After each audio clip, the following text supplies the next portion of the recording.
Welcome to Arts for the Health of It, a podcast where you will discover creative ways to improve your health and well-being.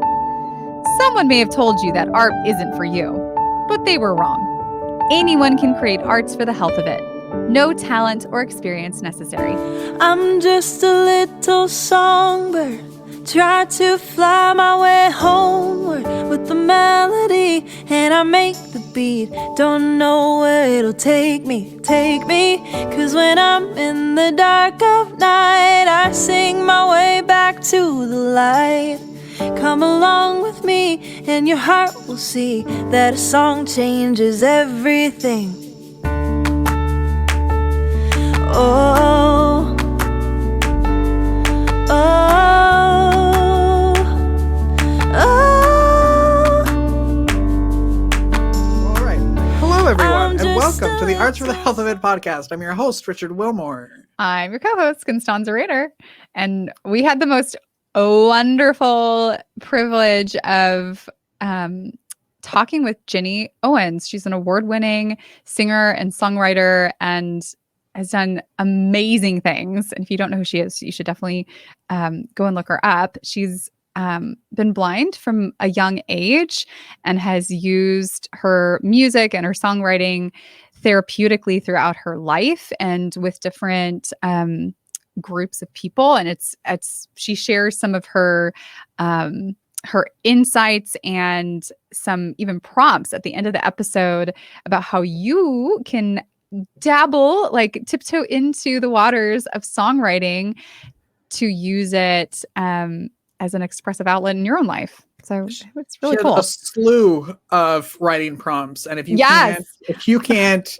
pick at least one of those, and they're so easy, like using music that you already love, or it's some really great stuff. I'm excited to try it out, right? Yes. I mean, I've done some songwriting myself, but it's sometimes fun to just play. And I think some of the prompts that she shares are very accessible, and you could do just while you were, listening to the radio or, it was really cool. She has a new book that came out at the beginning of May that she talks all about. It's a really fun, I think we're going to say this, we're a couple months into this podcast now, and I think every week we're going to be like, we just talked to the best person ever.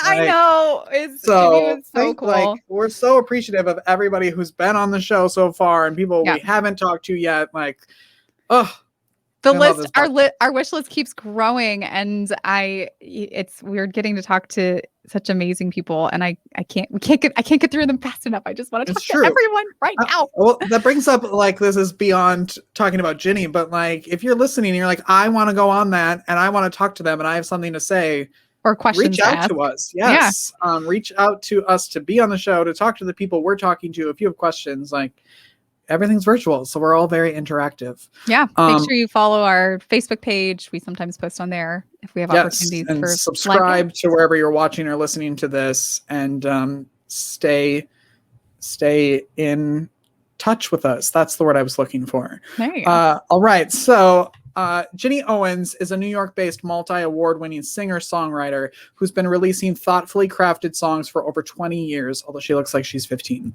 Since her Rocketown Records debut, Without Conditions, Owens has recorded more than 10 albums, garnering critical success, chart-topping radio singles, and numerous film and television placements. When Stanzi jumped on this program this morning, she's like, "Do you know who Ginny Owens is?" And I was like, "All right. Calm down." She was fangirl. I was. She was born and raised in Jackson, Mississippi, and had a degenerative eye condition that left her completely blind by the tender age of 3. As her vision diminished, her love of music and the piano expanded, and Ginny discovered songwriting as a window into her unseen world. The unique perspectives inspired by her vision impairment have resulted in inspirational lyrics paired with her diverse musicianship to afford her a space on an even more diverse set of stages. She's performed at the Sundance Film Festival, Lilith Fair, the White House, and her book, Singing in the Dark, will be released on May 1st. And this is our interview with Ginny Owens. Enjoy.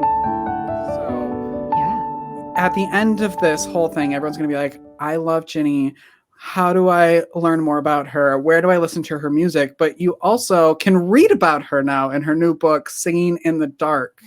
I think we should start there, which I think is probably going to give us kind of a reason why you're here, and then we can sort of work our way back. Sure, absolutely.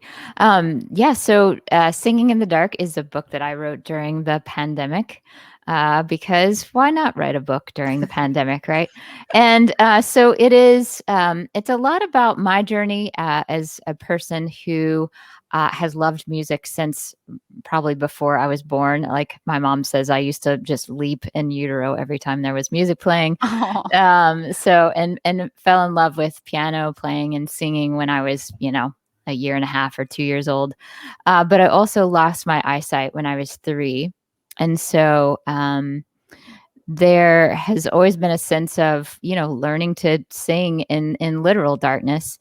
And I believe people can learn to sing in whatever sort of figurative darkness they might be experiencing right now as well, because there's so much of that, whether just darkness is like the heaviness of, a chronic illness or a disability, the challenges that you face with that, or maybe it's just like not having clarity in your life. So I feel like there are all kinds of darkness, and that there is hope around that darkness. For me, I'm a Christian, and so a lot of the book also is about just ancient scripture and the songs in that ancient scripture, and where we, I think, find kind of light that can speak into our darkness there as well. So it's kind of a combination of personal story and exploring some of those songs.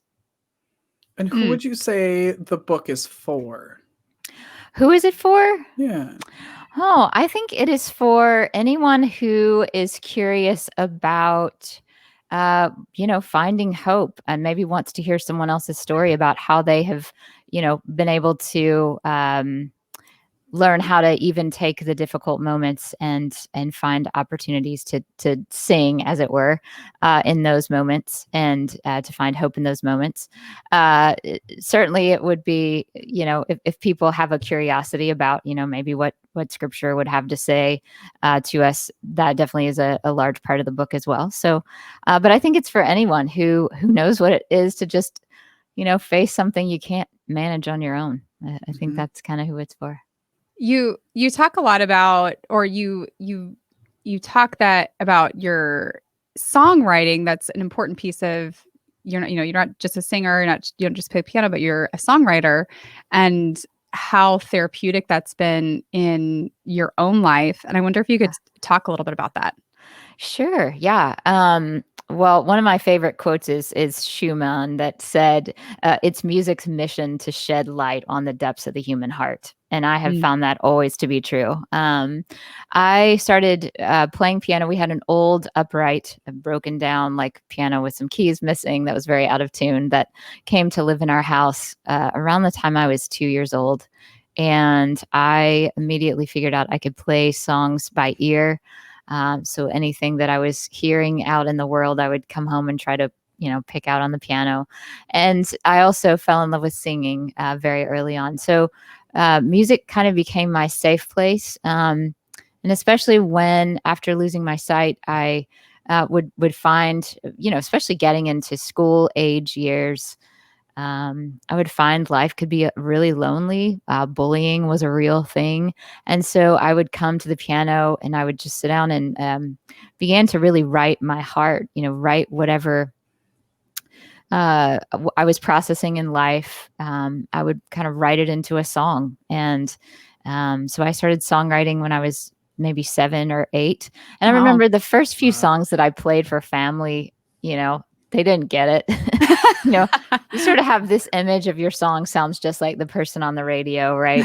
And they did not get that at all. And so I remember just having a pretty long season. I mean, I would come out and play, a song occasionally, maybe once a year, maybe once every 2 years, whatever. But for the most part, I would songwrite alone when no one was at home. It really was my way of journaling, my way of sort of getting out whatever was going on. And I think just through years of doing that, I became, maybe a halfway decent songwriter, and also just kind of was able to, I don't know, provide a little bit of therapy, for my for myself through that experience, through that process. I mean, you have won a few awards, and you've released a few albums. So I feel like you might be okay as a songwriter, The songwriting and a thing. musician. You may have figured it out. If you're questioning that, I think we have that answer here for you today. Well, thank you. I like that you said that songwriting can be life-giving, and I was Yeah. like, oh, that like my little heart was like, oh, that's so true. Yeah, absolutely. Do you write songs too? No, but okay. I love music, and I love lyrics. Yes, and you might want to write songs after we're finished talking. I mean, we're going to do writing prompts later, so maybe that'll be my introduction to it. Absolutely. My mission today is to get you to write songs. So, Yes. So I would say, the thing about it is we are so, we're sort of wired. I think I have no research to prove this, but I would say just based on my experience, we're really wired to remember what we sing and retain what's sort of coming out like in music form. I mean, think about how many lyrics and then think about how many chapters of books you've memorized. It's really not this. There's no no comparison really. So I think music can move us in ways that words just don't on their own. Another one of my quotes that I really love is Augustine said, "To sing is to pray twice." I just think there's something really reverent and beautiful and deep about the music's connection with the soul. So I have really found, I think a lot of the process is subconscious, but I found that as I sit and write, even I remember as a kid, as I would just sit and sort of write my frustrations, but write what good could come out of a situation, I would actually, find myself more hopeful at the end of a session, of just sitting and doing that.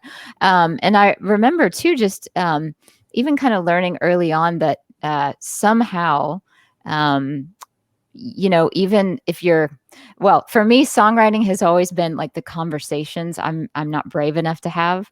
So somehow those things kind of work themselves to the surface. And I remember even as a kid, I'd write about my friends and things that I wish I could tell them, or ways that I'd like to encourage them, or things they were doing wrong. I mean, then there's middle school and high school where you write only about boys, and it was great.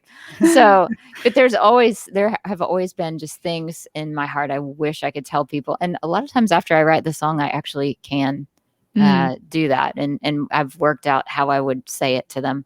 So yeah, I feel like that is, that's a very key part of songwriting. It sort of gives something back to you. There's so many songs that I've written that have really challenged me later, like have encouraged my own thinking later. So I think songwriting is just one of those things that we can all learn to do on some level. I mean, some of us are like musically inclined and we'd actually want to learn to write songs, but then some of us are just, we love music. And even for those of us that just love music and don't feel like we're, completely like we know what we're doing and we don't ever want to do it for a living. But I think those of us that just love music and love being creative can still find ways to express ourselves in song. We're building anticipation for your prompts at the end here. I'm very excited to do that. So you hit on, you said something a second ago that after writing a song, you felt like you were kind of returning to hope, or you felt more hopeful afterward. And on your website, you talk about, like right on the front page, it says you don't always get to choose your circumstances, but you do get to choose the story your life tells. And here's what I've learned. And then you have 4 things. You have a purpose. Pain is not your enemy. Gratitude unlocks contentment, and joy is possible. Yeah. There's like so much to unpack there, but I'd love to hear about maybe the role that that music or the arts have played in your resiliency in the face of certain circumstances, and maybe dig in a little bit about what you've learned in your journey. Well, probably the best way to talk about some of that is with some stories from my life. Yeah, I remember that when I was in high school, I was super shy, like dreadfully shy, especially just, with people I didn't know. And I remember at some point, my mom sent me to youth group at a very large church where there was probably, I don't know, 600-700 kids in the youth group. Oh my gosh. Really That's my big. entire town I grew up I know, right? in. Oh my gosh. Yeah. It's really big. It was a lot. I don't know, maybe it was 500, but it was a lot of kids. And I remember just feeling so isolated and not really being sure. Like, people were polite, as people often are when you're blind. You know, they know, like, there's some instinct that they should be polite and kind. That's not the same as making friends. You know, it True. doesn't connect you with people. And there's, especially when you're a teenager, there's quite a bit of loneliness to that. You don't really get the memo that people are all kind of trying to find their way in the world. So you think it's just you that's off. And so I remember that just being a very difficult season, very awkward, people trying to be kind and me trying to receive their kindness, but never going past that. And I remember that I auditioned for a group that was going to sing. And our youth leader was like, oh, because I'd played a song I had written, and she's like, you got more of those somewhere you can play me?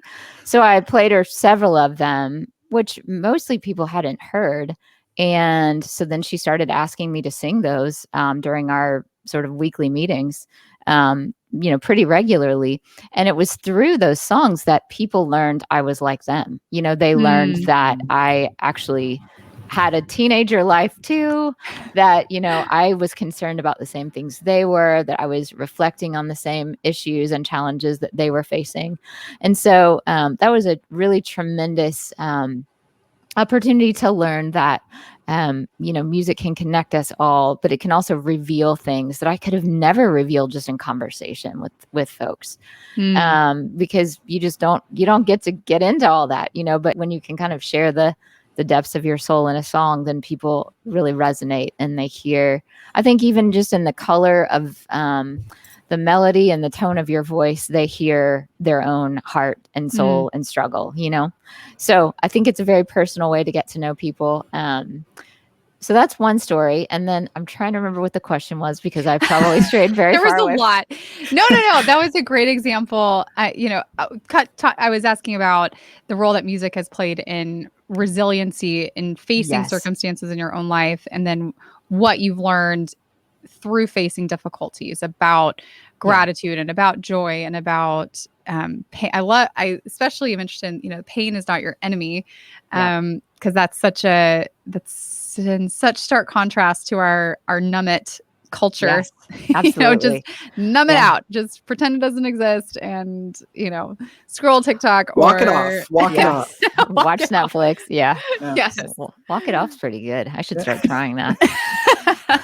I live in New York, so that's pretty easy to do. You got lots of places to walk. No one should be in pain in New York. Yeah. Right? Yes, exactly. You could eat it in New York as well. You could eat it off in New York. So you could just eat all the food you ever wanted to. Yeah. And it's just, but it is true. I do think, I am a firm believer. Part of the reason I wrote the book, the whole place of the book is there is hope to be found in suffering. If you never go through suffering, you don't know what it is to celebrate like great moments. I don't think I just think there's like an awareness of just how great things can be that comes when you've really experienced difficult things, and so I think for me, there's always something to be learned in the pain. I know that is very much a part of my story.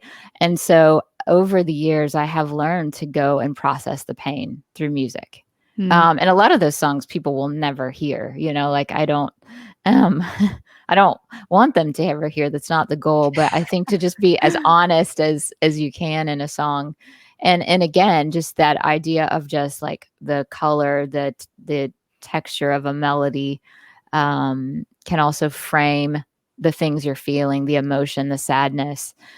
So I have always found that writing is a place where I can really kind of work out whatever difficulty, whatever pain I've been going through. So yeah, it's been tremendous to just, to kind of work out all of my pain in music. I don't know. There are plenty of times when I haven't been able to do that, but for the most part, I I work it out that way because I also then know I can share that hope with other people best through song. Like I can tell you, I can say on my website, like, that that suffering is not the enemy, the pain is not the enemy, but I can sing about that, and you're gonna believe that probably way more, than if I just say it. So yeah, I think songwriting has helped me learn how to frame those things and even talk about them and work them out of my system in a certain way.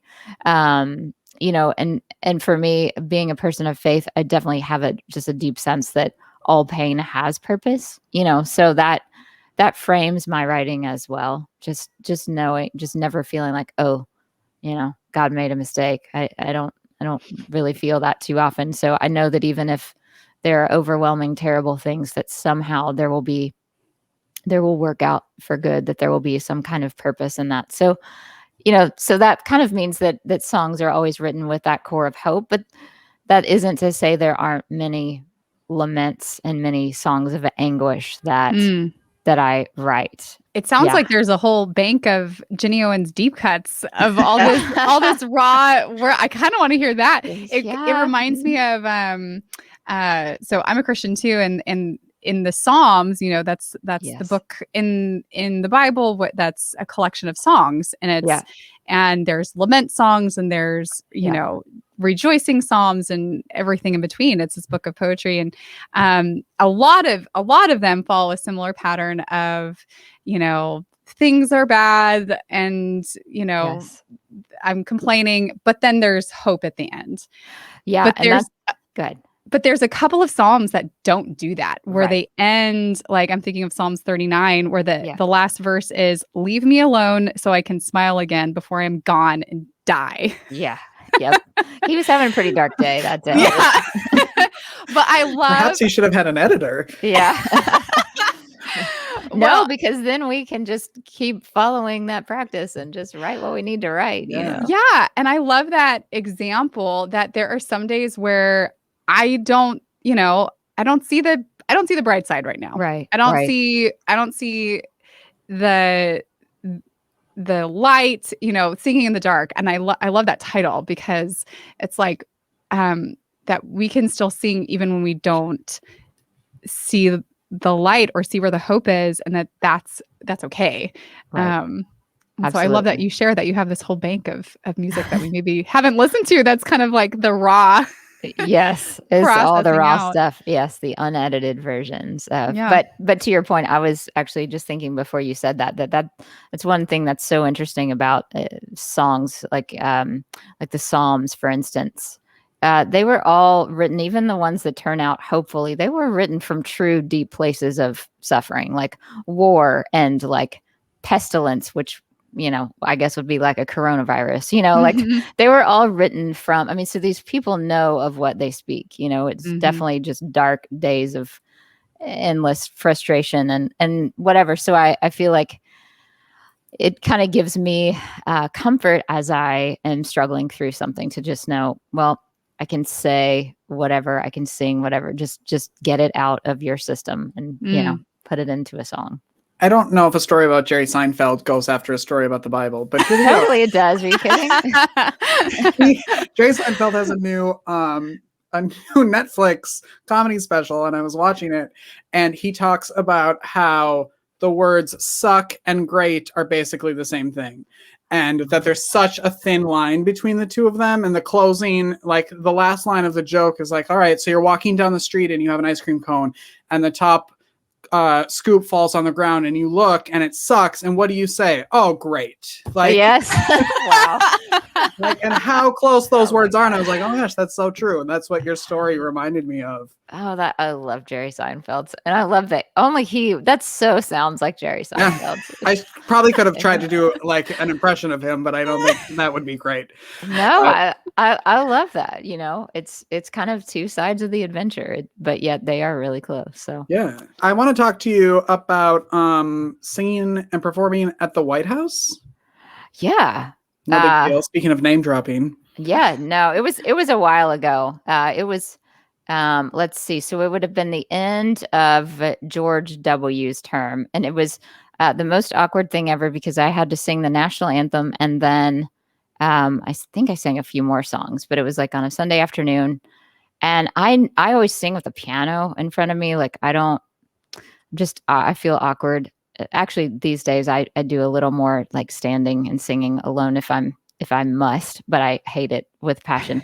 So I was like, I'm not going to stand up in front of a bunch of people and sing the national anthem by myself with nothing. So I just learned it on guitar, which I never play guitar that much. And so to learn the Star Spangled Banner on guitar in like a week was some complicated special. chords there. Yeah, it was pretty special. So I just played quietly and sang loudly. And it was a super fun time, though. It was a afternoon of like special events for kids that had special needs, and it was really a cool time. Was there ever a moment where you stopped writing or playing, that you were like, life sucks, or I just don't want to do this anymore? Or yeah, all the time. Yeah.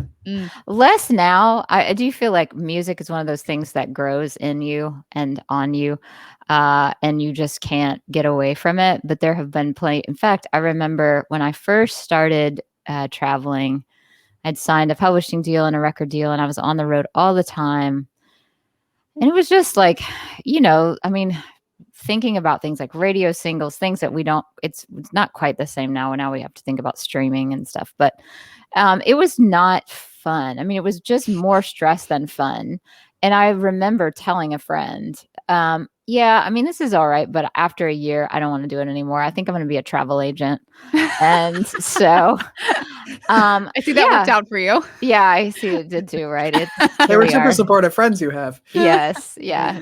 Like 20 years later. But there have been plenty of times, and I definitely have struggled over the years with anxiety and depression. And I've definitely found that's worse when I can't when you're on the road all the time, you do very little music. Actually, you spend most of your time traveling and navigating different things, and you spend about, 5 or 10% of your time thinking about playing or creating music. So, I think during those years, I definitely just had my share of battling doubt, and doubt still comes up. But I think now I just know that music is now it really does feel like an outlet and a joy, and because it's not the thing that defines me anymore. I think, whenever you let something like that define you and sort of rule you, it turns into something that eats you alive. So it's a new day, and so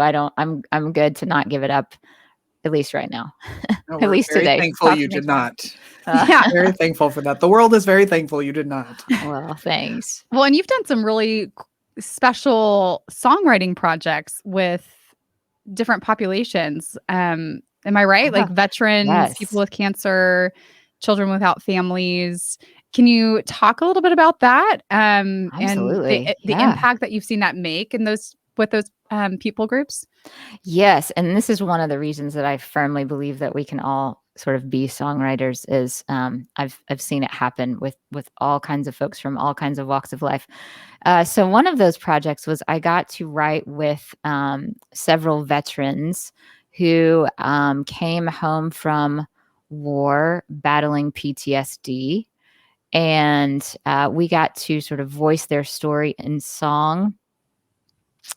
And it was really beautiful. Like one of them was a Vietnam vet, and he just, life had just been really difficult since he had been home. And I mean, this was, I don't know, 3 or 4 years ago. So not long ago. And he had just been living with this, just intense struggle. And we got to, he kind of poured out his story, and then we would kind of go along and build out the lines of the song, build out the melody, build out the verses, and then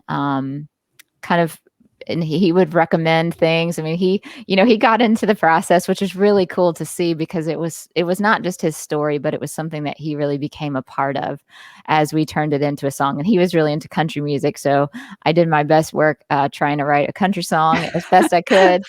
And so it was really special. And another girl that I worked with, she had had been on the front lines of Afghanistan, and she was one of the folks that I can't remember what they call them, but she's not allowed to have a gun. Like she's going in and talking to civilians.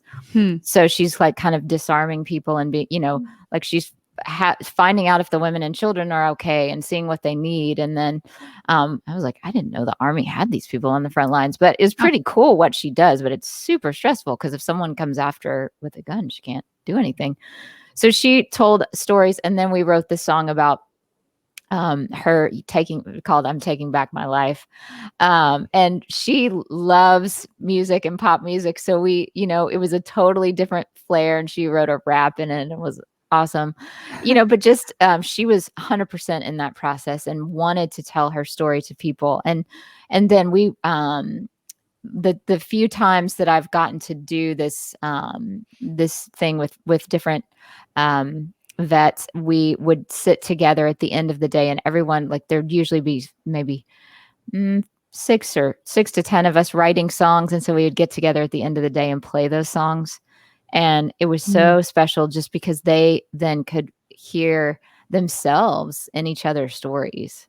Again, that idea of music connecting us on a whole deeper level. So that was one thing. I remember getting to work with a group of kids at a children's home where their parents were separated from them either by death or by for some other reason, and just writing about the loss and the pain. And a lot of those songs did end up dark because they were in these situations, and also they were teenagers. So that sort of would lead a lot of times to just, angst because you're a teenager and that's what teenagers like. So, but just kind of helping them frame those stories was also a really special experience. And then, one of my favorite opportunities to work with a cancer patient was my friend Renelle, who I got to know over a period of years. She was from Trinidad, and she had come over to St. Jude's Children's Cancer Hospital. And she was 20 when I met her. And I remember she was in a wheelchair. She had lost a leg at that point to cancer, and she was on all kinds of meds, like pain meds and things. But she was working on her own, like, album of songs. She had written a book. I was like, my gosh, this girl gets more done in a day than I do. Yeah. And we wrote a song. She was a person of deep faith. And I remember her saying, tomorrow I might wake up and get to travel the world and like sing all my songs and tell people I had a great miracle. Or tomorrow, like I might get up and I might find myself, in the arms of Jesus, but either way I win. And so we wrote a song about that. Cause that was just, obviously, like, who says that when they're 20? So yeah, there have been some I've always learned probably more, and been inspired more by those folks than having brought my own inspiration, but it's really been beautiful to hear people celebrate their lives and the things that they're walking through music. And that's so cool that you were able to come alongside them and help them, like, as an experienced songwriter, and help them craft their stories into a song. It's been really, really sweet. I feel just kind of like the facilitator, like I'm just sort of there, That's cool. Wow. Yeah. You don't happen to have your keyboard or piano in front of you, do you? No keyboard here. No keyboard here. And you did that on purpose, didn't you? Yeah. You know what? I live in a 400 square foot apartment in New York City, so there's kind of one place to sit. Your couch is your keyboard. Yes, exactly. Your couch. Well, the couch. Sometimes I move it to the couch. I have to move the whole setup over to the couch. But for for these few months, the next few months, it's over here in front of the guitar. So yeah. Fine. I won't ask you to play for us or sing for us then. But what is on the Ginny Owens calendar for 2021? What are you working on? I am, I'm in the thick of this crazy book release and a new album. A couple of new EPs have just dropped this year.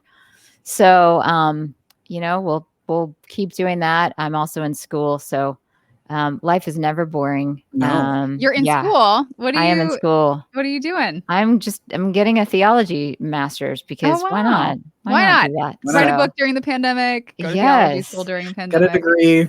Yes. Yes, absolutely. I bought a new comforter. That's the extent of my COVID activities. No big deal. Yeah, I love it. I love How it. can people best support you and connect with you? Well, you can go to GinnyOwens.com. That's with a G, Ginny. And you can go, if you're an Instagram person, it's Ginny Owens at Ginny Owens Official. Twitter is at Ginny Owens. YouTube is Ginny Owens Music, as is Facebook. I'm all the places. All the places. Everywhere. Yeah. Now, the moment we've all been waiting for, Ginny's going to turn me into a songwriter, I think. This is the moment.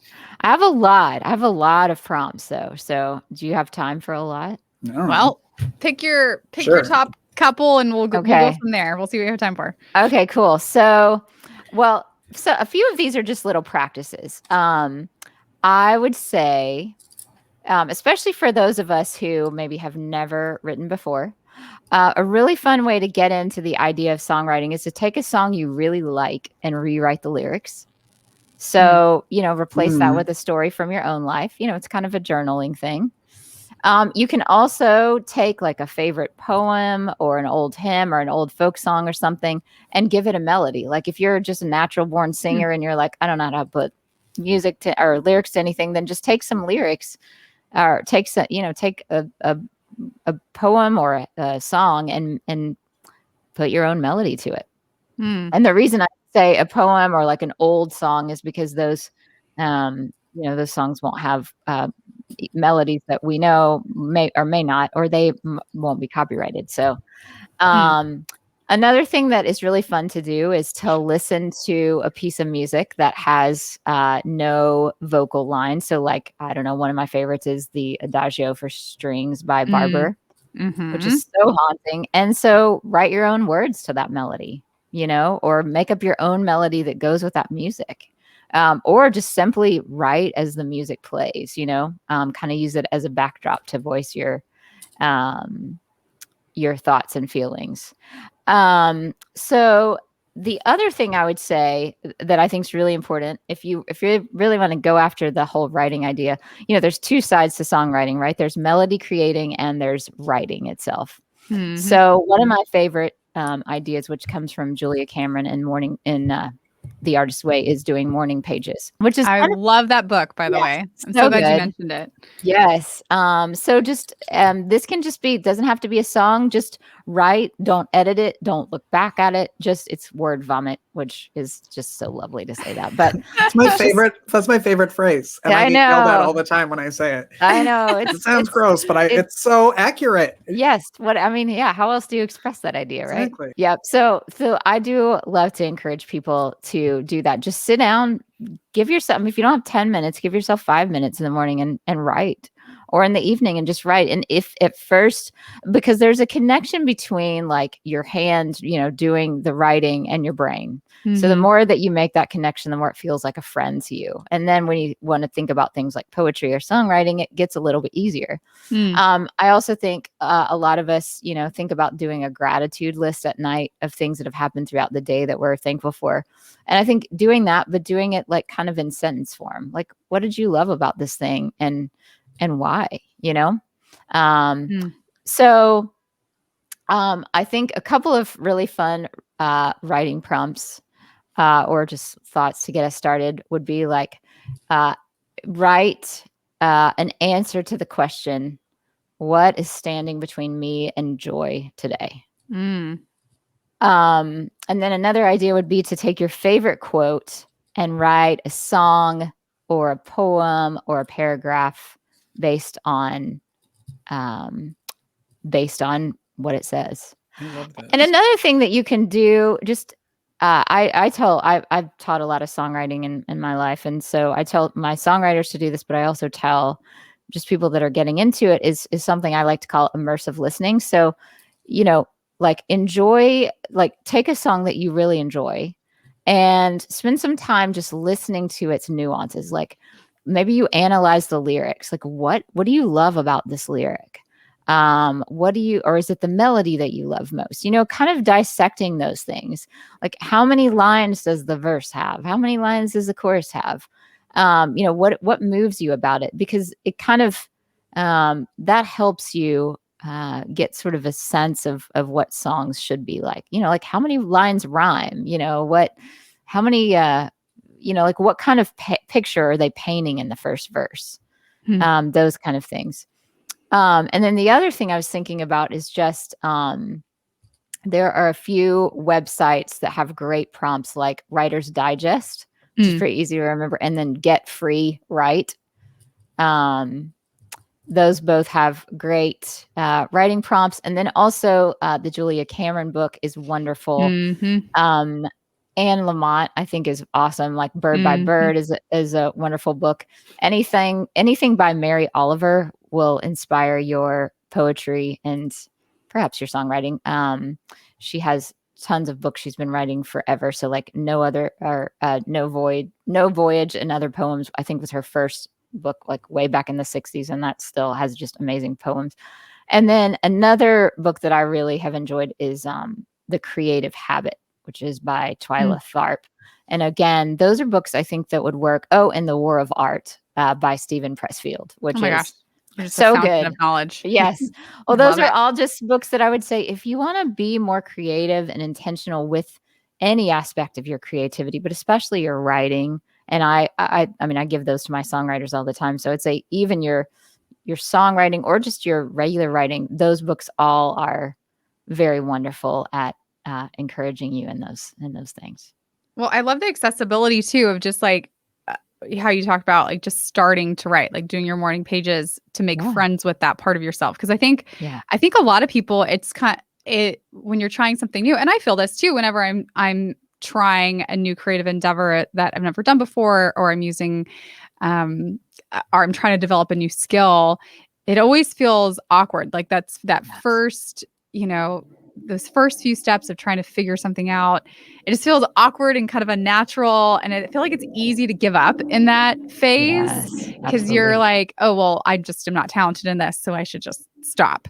Right. But really it's a process, right? I think is what I'm hearing from you, that of befriending that part of you, of befriending your writing on a page, so that when you go to that for expression, for to lean into your creativity for whatever purpose, it's there. Like you have to build a relationship with this creative side of yourself.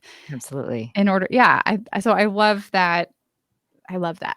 Well, and that's one thing that Stephen Pressfield talks about a ton, is just the idea of resistance. And like the more that that something is sort of in our DNA, the more we're supposed to do it, the more we resist doing it. And is that why I don't want to do yoga? Yes, probably.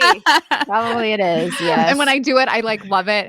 But then when I go to try to do it again, you're just like, I'll do it next week. Well, and that's the thing, like writers love to think about writing. I remember reading a tweet once that said, they should make a cleaning service out of writers that have a deadline, because that's what they're doing.